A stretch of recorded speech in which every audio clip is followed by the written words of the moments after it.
Bonjour à tous, tendance en légère hausse ce matin à la Bourse de Paris. Les investisseurs attendent l'investiture de Joe Biden prévue cet après-midi aux États-Unis. Une investiture qui alimente les espoirs de relance d'un côté tout en faisant craindre à plusieurs investisseurs un alourdissement de la dette publique. Le tout dans une situation sanitaire encore instable. Lors de son discours d'investiture, le nouveau président des États-Unis compte mettre l'accent sur le rassemblement du pays après les violences au Capitole. Les investisseurs qui ont également pu prendre connaissance hier de la prise de parole de Janet Yellen devant le Sénat. Celle-ci a insisté sur la nécessité d'un plan de soutien massif afin de relancer une économie fragilisée par la crise sanitaire. Elle a également appelé les sénateurs à agir fortement.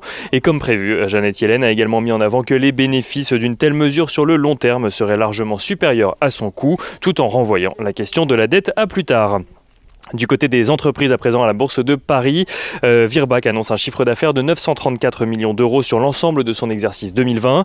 Le laboratoire pharmaceutique dédié à la santé animale fait état d'une croissance de 5,7% de son chiffre d'affaires à change constant. Fnac Darty annonce de son côté viser une légère croissance de son chiffre d'affaires et de son résultat opérationnel courant en 2021. Fnac Darty qui a également publié une estimation de ses ventes rassurantes sur l'année 2020, portée notamment par le digital.